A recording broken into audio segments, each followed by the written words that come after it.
Good afternoon, everyone. My name is Marina Nababan. So, in this beautiful occasion, I would like to present my material, which is about Thomas Jefferson.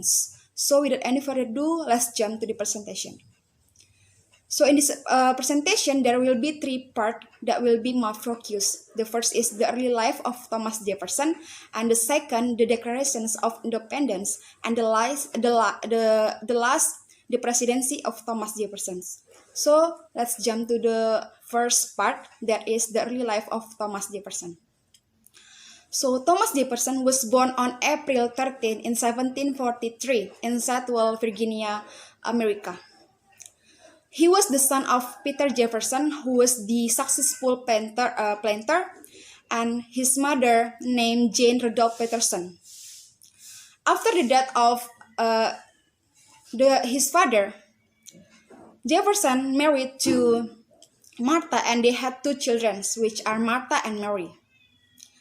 About his education, he was graduated from the College of William and Mary.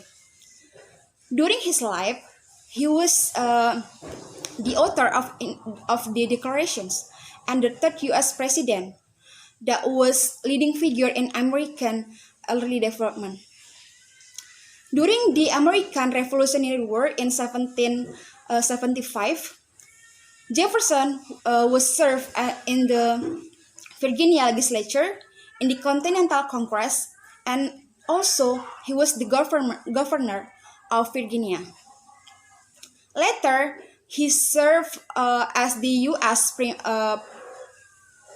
U.S. minister, and then U.S. Minister for France and U.S. Secretary of State, and he also was the vice president under John Adams in the period times of 1735 until 1826. Thomas Jefferson was the Democratic Republican who thought that the national government should limit the roles in netizens' life. And then, at that time, he also became an elected president in 1800.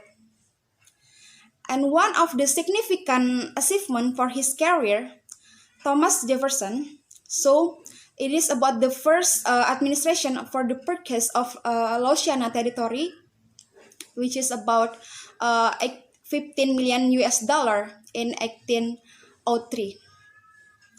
And next we go to the second discussion. It is about the Declaration of Independence.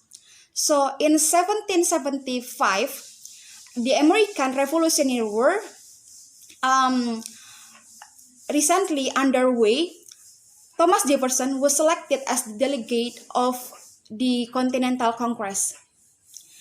Although he was not known as the best public speaker, but he was gifted a writer.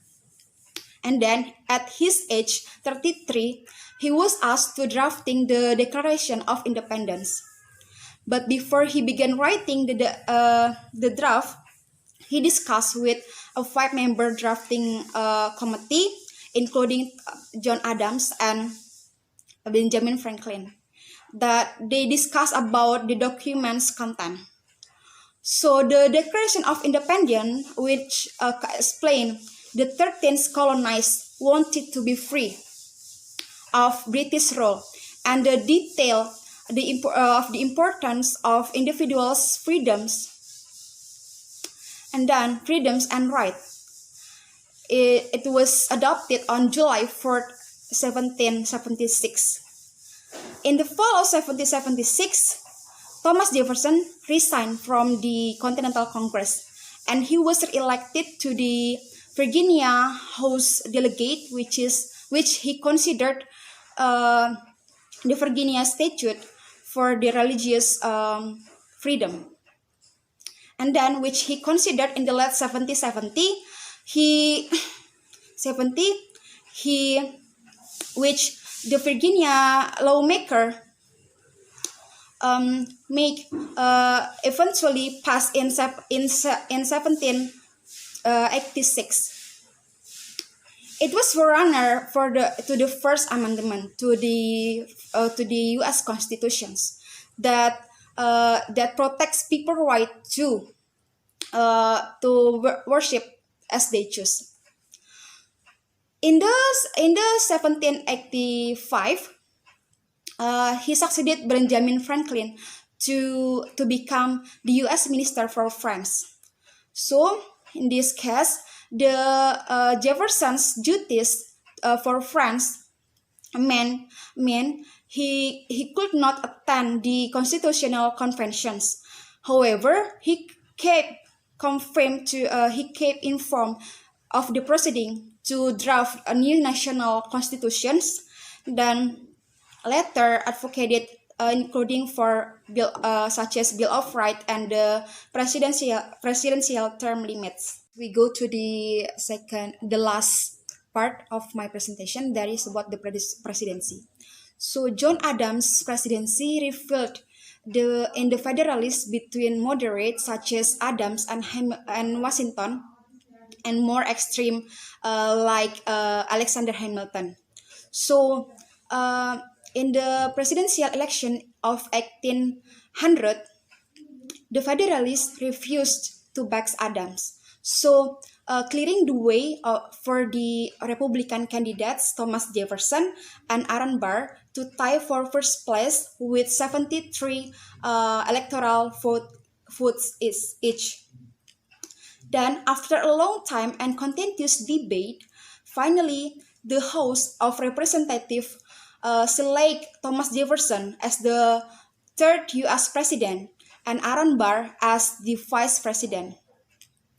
In the selections of Jefferson in 1800, it is the peacetime transfer of power from one party to another in a modern republic. Then, delivering his inaugural on March 4th in 1801. Then Jefferson spoke to the fundamental communalities, then uniting all Americans despite their partisan difference. He said like this: the difference of opinion is not a difference of principle. He stated like that. So we have called by difference, named brethren, for of the same principles. So we are Republicans. We are Federalists. I think that's all for my presentations. Thank you for your nice attention. Have a great day.